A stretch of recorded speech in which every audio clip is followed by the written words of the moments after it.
소나무와 관련돼서 여러 좋은 소식들이 시작이 되고 있고, 새만금도 곧 이어서 이런 어떤 점진적인 이야기가 좀 나왔으면 하는 얘기 시작했다고 생각이 듭니다. 저희가 여기 오시면 알겠지만 많은 단체들이, 전라북도에서 시민단체들이 새만금과 관련돼서 계속 운동을 하고 있고, 이게 거의 20년 동안 이렇게 흘러갔는데요.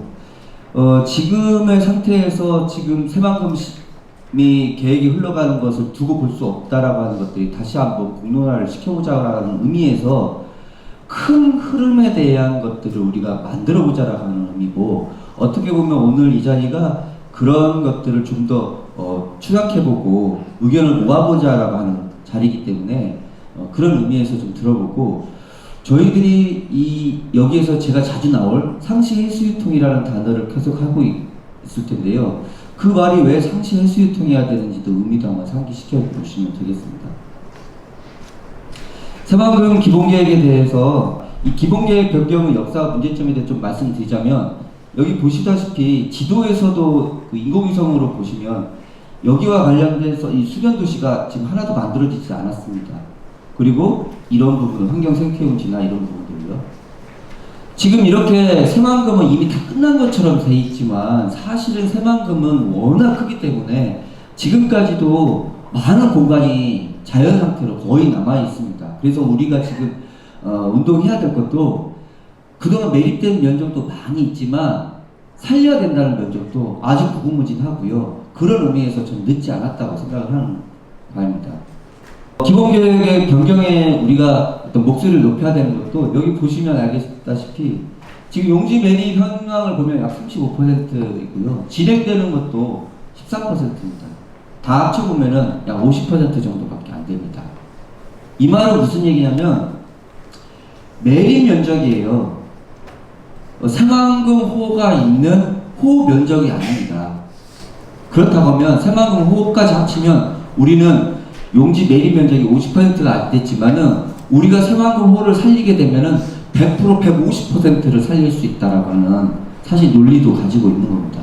그래서 50%를 살리자는 게 아니라 150%를 살리자라고 하는 논리로 갔으면 하는 바람입니다.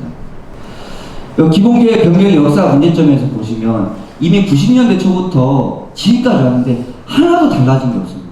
모양이 달라졌죠. 모양은 달라졌어요. 디자인만 달라졌죠. 매립 면적과 매립해야 할 곳은 그대로 있습니다. 어떻게 이렇게 20년 동안 이렇게 왔는지, 그 와중에 어민들은 다 죽고 여기에 있는 생태계나 이런 것들은 다 파괴되고 그런 거였습니다.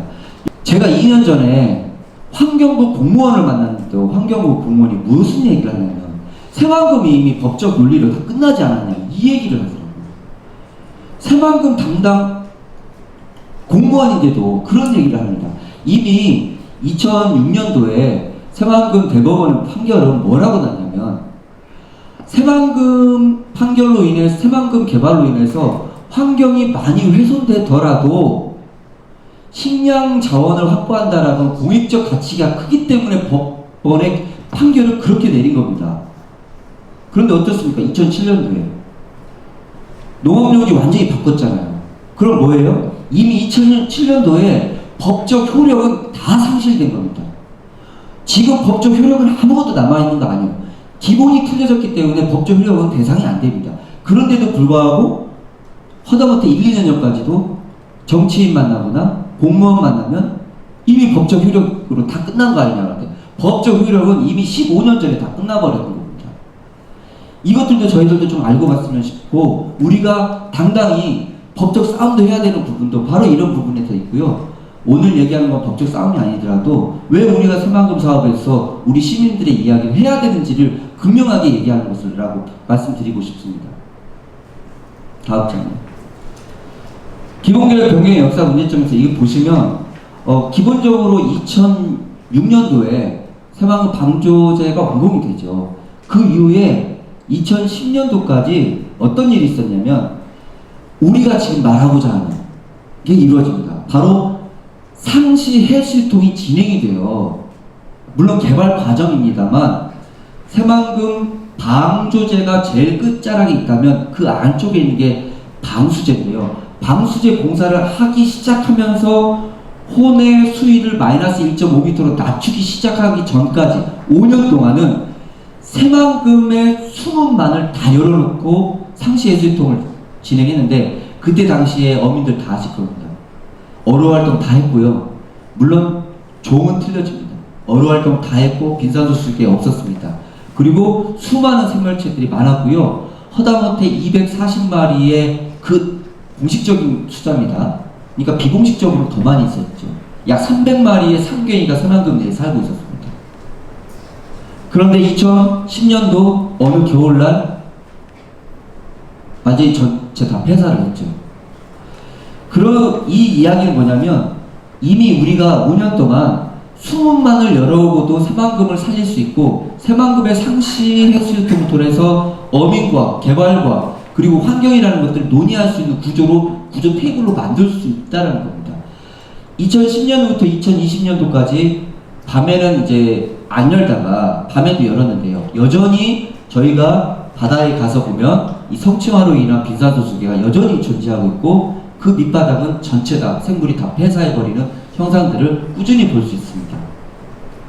그래서 저희가 새만금 기본계획 변경하는 원칙과 공론화를 좀 만들어 보는데, 거기에 대한 문화를 좀 만들어봤습니다. 제가 한번 읽어보겠습니다. 우리 전북 도민은 국토 균형 발전과 국가 경쟁력 강화를 도모하는 새만금 사업 추진 과정에서 대한민국 헌법의 보편적 정신이 온전히 구현되어 세계 평화와 인류 공영에 이바지하는 지속 가능한 사업이 되기를 간절히 희망하며, 그 중에서도 민주주의, 정의와 평화, 안정과 행복 관점에서 사업 기본 계획이 다시 검토되어 재수립되기를 강력히 요청한다. 이렇게 저희가 정문을 만들어 봤습니다. 여기도 보시면 새만금 특별법에도 뭐라고 써있냐면, 새만금 사업 지역을 친환경적, 환경친화적 첨단복합이라는 단어, 환경친화적인 단어를 굉장히 남발하고 있습니다. 새만금 내에서 지금 다 죽어가고 있는데도 이런 단어를 남발하고 있다는 게 정말 말도 안 되고, 그래서 저희들이 변경안에 대한 원칙과 공론화에 대해서 몇 가지 원칙을 정한 게 있습니다. 성숙한 민주사회를 지향하는 부분에서 지금 현재 이루어지고 있는 새만금위원회, 새만금위원회가 새만금에 대한 뭐 거의 모든 걸 좌지우지하고 있죠. 과거에는 새만금위원회에 시민단체의 의견을 개진할 수 있는 한 2분 정도가 있었던 걸로 기억되는데, 어느 순간에 제가 보기에는 2010년도 정도를 기준으로 다 사라졌습니다. 허다못해 여기 새만금의 시민단체의 그 요청으로 들어가셨던 분이 상시해수통을 안 된다고 하는 말까지 듣는 마당에 저는 정말 충격을 받았습니다. 새만금위원회에요, 민간 협체 방식으로 다시 구성해야 된다는 걸 저희가 얘기해야 됩니다. 그리고 토지이용 합리성과 공공성을 추구한다는 면에서요, 강하구 바다 위 대규모 수변 도시를 조성하는 것은 입지적으로 부적합하다. 어떻게 썩은 물에서 요트 띄우고 물고기 잡고 수영하고 이랬습니까? 한 가지 사례만 말씀드리면, 다이빙을 하시는 분이 새만금 대책에서 어떤 의뢰를 받아서 다이빙을 하게 됐는데, 워낙 푹 빠지는 그 썩은 퇴적토가 쌓인 곳에서 빠지길래 자기도 한번 잠수부니까 대체 여기는 얼마큼 들어가나 하고 손을 들고 쫙 빠져봤답니다. 쑥 들어가는데 그 잠수복을 한 달간 못 입었습니다. 저한테 제가 그런지를 모르고 새만금 이야기 하다 보니까 그런 얘기를 해요. 그래서 수변도시에 대한 규모는 대폭 줄이고 연안습지 보존 활동하는 것이 더 훨씬 경제적이다 라는 것들을 통해서 경제 정의와 공존을 위해서 이런 것들이 필요하다는 걸 말씀드립니다. 네, 다음이요. 그리고 세 번째는요, 수생태의 건전성을 회복한다는 면에서 강하구 갯벌은 생명의 보물창고 있다. 망가진 생명창고를 되살리고 생태관광을 재환하는 게 훨씬 득이다라는 것들이, 이거 당연한 거잖아요. 그런데 우리가 이 당연한 것을 20년 동안 우리가 다 버리고 있었습니다. 모든 개발 사업에 있어서는 그 개발에 대해서 그 모든 구성원들이 다 합리적인가를 얘기를 해야 되는데, 지금 새만금 내에서 지금 고기 잡는 배가 어떤 게 있는지 아세요? 지금 제첩잡이도 몇 년 전부터 성황을 하다가 이 야간에 물을 넣으면서 이 염분이 약간 확대되면서 제첩 서식지도 거의 같이 크게 변화됐습니다. 숭어잡이 결국 두 개예요. 숭어잡이하고 제첩잡이. 근데 제첩잡이는 좀 어느 정도 소강 상태에 있고 숭어만 잡고 있습니다. 어떻게 강 하부에서 숭어만 잡고 있습니까? 여러분 우리 군산 전라북도에서는요 현재 곰소만 갯벌을 굉장히 중요하게 생각하고 있는데요. 곰소만 갯벌하고 새만금 갯벌은 기본적인 질적 차이가 있습니다. 아까도 교육에서 들었다시피 강이 있느냐, 큰 강이 있느냐 없느냐는 엄청난 변화가 있거든요. 곰소만은 강이 너무 작습니다. 천이에요, 천. 근데 새만금은 어떻습니까? 만경강이라고 하는 동진강이라고 커다란 강하부를 가지고 있기 때문에 그동안 수많은 그런 어떤 생태적으로 봤을 때 아니면 경제적으로 봤을 때 수산자원이라고 하는 것들을 무궁무진하게 가지고 있었는데 지금 거의 15년 동안 이 수산자원을 활용할 수 있는 이 산업이 완전히 다 붕괴된 상태입니다. 네 번째 아니건데 그래서 현재와 미래 세대의 안전과 행복을 추구한다는 면에서 저희가 이 새만금 복원 또한 기후위기와 관련돼서 이 탄소 배출에 대한 것도 충분히 역할을 하고 있다는 것들로 의미를 가지고 있습니다. 그래서 집 갯벌을 지키는 것이 사실은 환경에 대한 그리고 주민들과 같은 공동체, 주민들의 경제적 문제 그리고 탄소 배출이라고 하는 문제까지 다 잡을 수 있다는 면에서 지금 새만금 사업이 잘 되고 있는가를 봤을 때 절대 이렇지 않다라는 것들을 말씀드리고 있습니다. 다음 장요. 그래서 새만금 기본계획에 대한 변경안에 대한 큰 줄거리를 좀 말씀드리자면요. 원형지 보존과 추가 매립 중단입니다. 이 원칙을 크게 우리가 가져가자는 겁니다. 물론 여기에 대해서 반대하시는 분들은 없고 대부분 다 동의를 하고 계십니다. 추가 매립 전면 중단. 왜 추가 매립을 전면 중단해야 되냐? 뭐 다른 나라 말로 경상도 말로 하면 이미 많이 먹었다 이거. 이미 많이 매입하지 않았다 이거예요. 어떻게 쓰일지 모를 땅을 이미 많이 매립했습니다. 그렇기 때문에 전면 중단을 해야 된다. 매립을. 또 하나는 새만금 관문에 대한 상시 개방을 통한 해수유통이 있는데요. 저희가 상시 해수통이라는 말을 정하는 데 있어서 해수유통 확대라는 얘기도 나왔습니다. 그런데 여러분들 공무원한테 물어보십시오. 해수유통 해야죠. 저희는 하고 있습니다. 라고 얘기를 합니다. 지금의 해수유통 방식으로는 절대 아닙니다. 지금의 해수유통과 관련돼서 명쾌하게 우리가 답을 내고 명쾌하게 싸울 수 있으려면 이 상시 해수유통이라는 것들을 꼭 넣어야 되고 상시 해수유통과 관련돼서 어떤 것들이 필요하냐 즉 수문만 열어놓고 그 물이 자연스럽게 오고 가는 것들을 상시 해수유통이라고 저희가 얘기하는데 그렇다 보면 이 관리수입 현재는 마이너스 1.5m로 해수면보다 낮게 지금 관리되고 있습니다. 이걸 폐기해야 된다는 거죠. 그래서 홍수나 이럴 때 특별한 때만 며칠간 그 수분을 이용해서 홍수 관리를 하는 체제로 바꿔내야만 되지 그렇지 않고서는 현재 상태로는 도저히 새만금에 썩어있는 물들을 관리할 수 없다는 것들을 말씀드리고자 합니다. 다음이요. 수변도시나 이런 것들도 있는데요. 수변도시 더 이상 늘릴 필요도 없습니다. 기존에 매립되어 있는 장소를 현재 보면은 수라갯벌, 그 다음에 거정갯벌도 이렇게 방수제로 모여있지만 사실 여기 그대로 원형지로 되어 있습니다. 여기가 지금 보면 우리가 해체한 장승벌입니다. 그리고 여기가 바람모퉁이고요. 이 앞에 잼버리장을 해서 약 800만 평을 매립했습니다. 바람모퉁이에서 바라보면요. 이 해창갯벌이 보이지 않습니다. 그냥 한 줄로, 초지처럼 한 줄로만 보입니다. 그렇게 높습니다. 여기만 보여요. 여기는 다른 곳에서 가야만 보이는 장소입니다. 이 장소가요. 현재 지금 매립된 면적이 2배 사이즈입니다. 지켜내야 됩니다. 여기는 환경부 관할이고요. 저희가 이것을 지켜내고자 하는 것은 결국은 이 수면의 전체 면적을 살려냈을 때 다 가능한 일입니다. 다음 장이요. 그래서 저희가 원형지 보존과 추가 매립 전면 중단을 요구하는데 이 부분에 대해서 거의 대부분이 다 합의해 주시고 또 동의하고 계십니다. 그런데 여기 보시면 추가 매립 중단과 완성형 개발 이렇게 얘기했는데, 완성형 개발이라고 하는 의미를 조금 설명해 보면 정부가 추구하는, 즉 일단 매립하고 보자 이게 아닙니다. 정말 쓰고자 하는 땅이 있으면 매립하고 나서 그 땅에 대해서 썼다고 하면 추가 매립이라고 하는 것들을 만약 본론을 하려면 그것은 사회적 합의를 통해서 하자라는 거예요. 지금처럼 무조건 매립해놓지 말자, 이거 하지 말자는 겁니다. 그리고 내부 준설 중단이라고 하는데요, 과거 2012년도에 새만금의 메리트를 어디서 구하느냐 했을 때 수많은 사람들이 산을 10개를 허물해야 되는, 100개를 허물해야 되는 하는데 결국 찾아낸 게 내부 준설토를 이용해서 했습니다.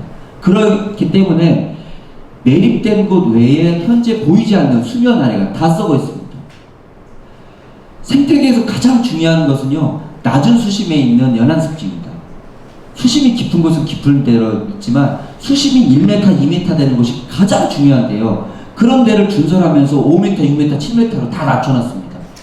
그러니까 물 흐름은 한정되어 있는데 그곳은 뭐가 쌓여요? 원래는 모래가 쌓여야 되는데 죽벌이 쌓여가지고 완전히 새까맣게 되어 있습니다.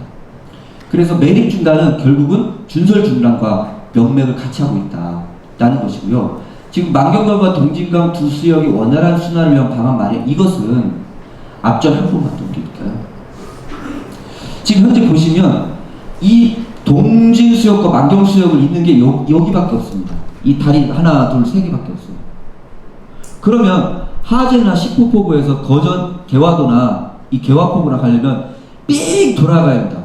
이게 어떻게 내부에서 원활한 해수유통이 될 거고, 또한 여기 안에 있는 향후에 해수유통이 돼서 바닷물이 살더라도 어로 작업뿐만 아니라 여기에 뭐 요트라든지 이런 거 될 수가 없습니다. 그래서 관광적 목적, 그 다음에 해수유통적 목적에 봤을 때 여곡과 여근은 그냥 방수제만 터주면 됩니다. 일부 구간은. 이런 것들을 얘기하는 겁니다. 다시 앞으로요. 그래서 이 말이 나온 겁니다. 자, 원형지 보존이라고 하는 것에 대해서는요, 원형지, 새만금 개발청은 원형지의 단어를 이렇게 해석하고 있습니다.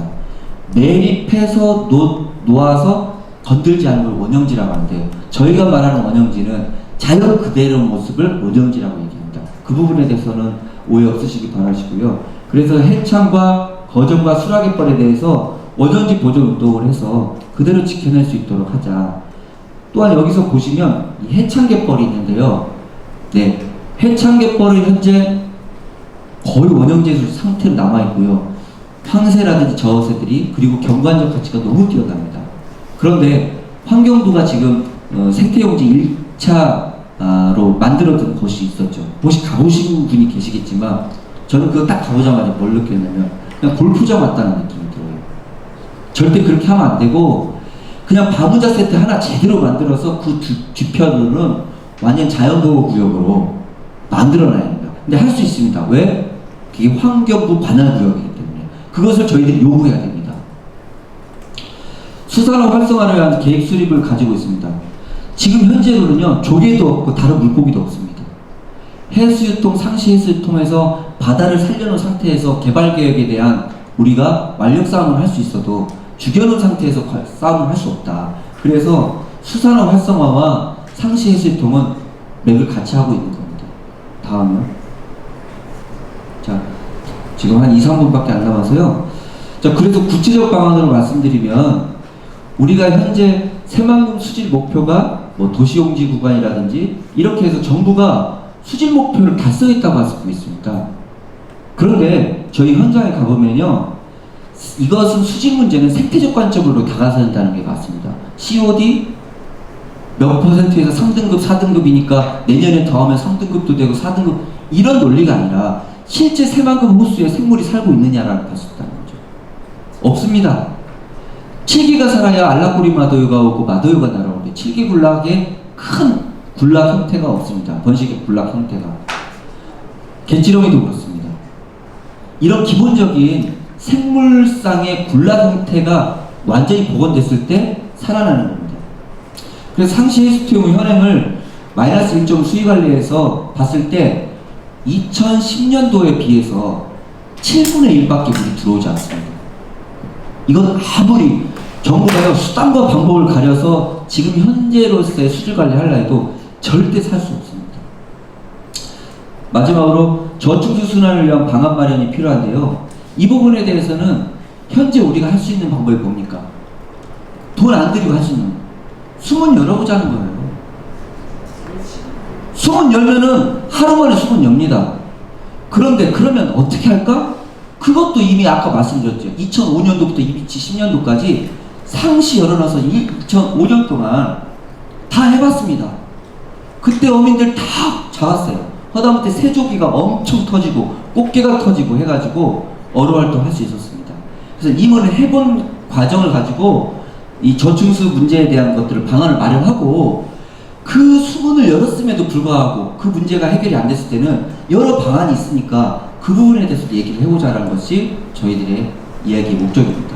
또 다음은요. 그럼 상시 해수통하면 요거 질문을 많이 던집니다. 다 장기인데 어떻게 하냐? 현재 산업단지가 현재 분양이 되고 있고 하는데요. 여기는 산업단지는 이미 3.5m를 매립을 해놨기 때문에 아무 상관이 없습니다. 그럼 문제가 어디냐? 바로 수변도시인데요. 수변도시의 진행 과정은 어디까지냐? 지금 매립을 해놨는데요. 현재 마이너스 1.5m 관리 수위로 매립을 해놓으면요. 오히려 그 돈이 다 물거품됩니다. 하수관리시설이나 이런 것들 지금 상향으로 하면 다 물거품됩니다. 다 쓰레기예요. 왜? 마이너스 1.5m로 유지될 수 있는 지금의 현재 새만금 관리가 언제까지 갈 수 있다고 보십니까? 지금 이렇게 분화모가 열리고 그 분화모에 관련돼서 이렇게 얘기하고 전국적인 면으로 농어촌 관리가 연안습지 이렇게 관리하면 안 된다라고 하는 논리가 계속 가고 있는데 언제까지 버티겠어요? 10년 후에 새만금 마이너스 1.5m 포기하고 수문을 연다 했을 때 수변도시를 그 차원으로 마이너스 1.5m 관리하는 차원으로 모든 기초시설을 했을 때는 그건 다 쓰레기입니다. 그래서 지금 마이너스 1.5m 포기한 상태로 수변관리 시스템을 다시 바꿔야 된다라고 우리가 던져놓는 겁니다. 다음이요. 마치면서 원형지 보증과 추가 매립 중단, 그리고 마이너스 1.5 관리 수위 폐기, 그 다음 민간협의체, 또 하나는 새만금위원회에 우리의 이야기를 할 수 있는 사람을 자리를 내어달라 이 얘기입니다. 자, 다른 것들은 이미 알 것이고요.